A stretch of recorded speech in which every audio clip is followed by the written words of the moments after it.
Okay, here we are in the last seam. I took a seam along the top shoulders, and now I measured where I need my underarm to be and how long the seam on the side seam is going to be. And this is a very big open sleeve area if I were to do sleeves. What I'm going to do on this one, I crocheted the knitted sweater together, and this is a second version of how you can sew this together or close it up together. Now, as you can see, my binding is off by nearly an inch on these two, so I'm just going to stretch this one so they're equal on the total width of it. And I've got a little, stitch marker here for where I need to stop. So here we go, and this is just however you want to do. Let me get this needle out of my way because it's rolling. That was my crochet needle for earlier. Now basically what this is two rectangles that are crocheted with mostly double stitches. The banding obviously was on video number 1. And this is just, let me get in a little closer. See if that's better. Okay. All I'm doing is going in and out, and I left a really long tail so I could go in and out with that one afterwards. This is a yarn needle. It's pretty big, and it does have a point on it. You don't necessarily have to have that.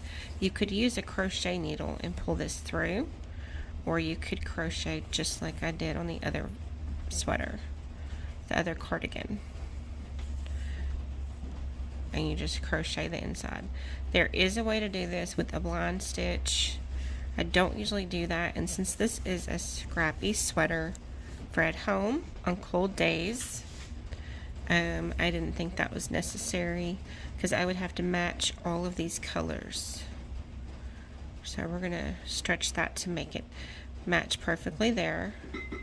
That's the only part I have to stretch because obviously my binding got uneven.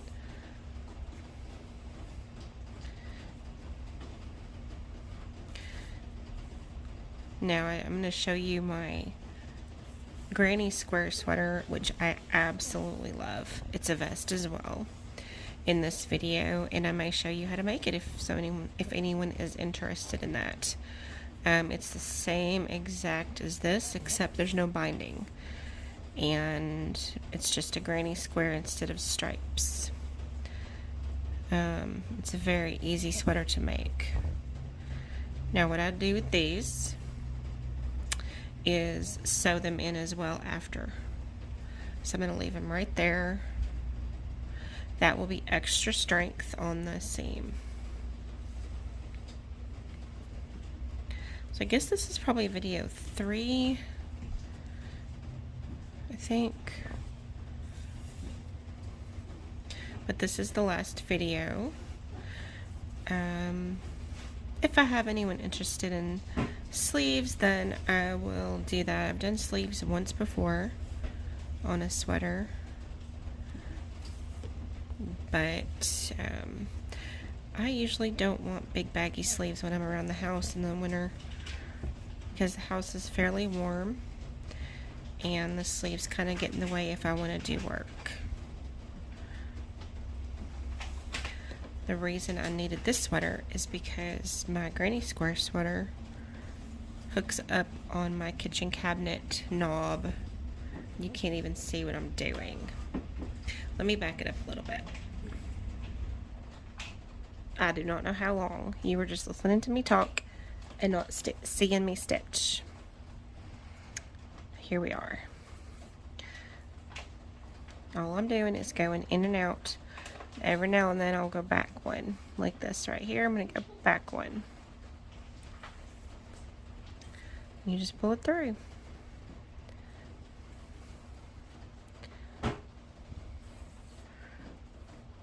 So if you are watching this and you have recently subscribed to see the crochet or the knitting, please let me know, and that way I can do more of these videos. I've got some drawing and painting videos planned, and those are probably coming up. But I always have a crochet and now knitting project going. So if you want me to record those and make videos of those, just say so in the comments, and I'll be sure to do that. I want to learn how to knit socks, I want to learn how to knit a hat, and there's several other knitting projects that I want to learn. So I could make videos of those so you other beginners could also have a beginner video on that. You see, I'm being pretty rough with this thread. It's not fragile. And it keeps getting caught up a little bit, and I just pull it on through because this end here gets frayed after going through a few times. So it's kind of arguing with me. Now you can do a whip stitch. Nobody's ever going to see this part, so you can whip it around this way if you wanted to. See, it's arguing. And then you have this on the inside, but I prefer the in and out.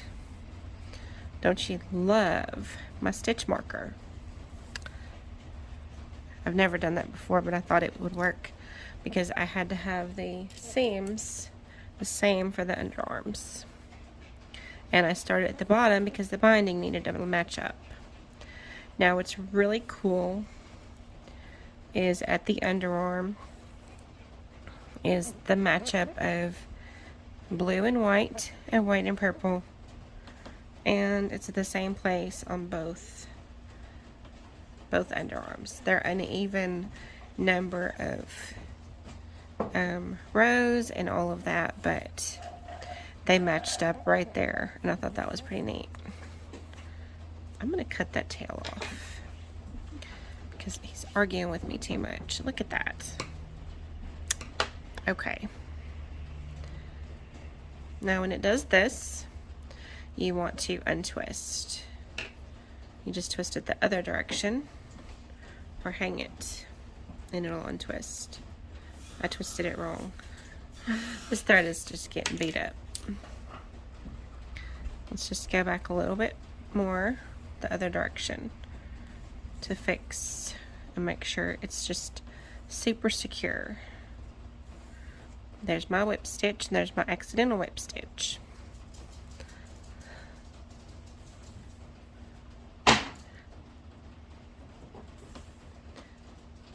So how long is this? 8 minutes already. This is getting pretty long. Okay, what I'm going to do is I'm going to stop here. I'm going to continue stitching this. That's probably enough back stitch for this one.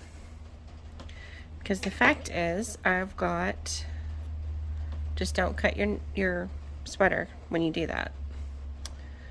Just cut it real close, it's fine. Because I went back like 4 inches.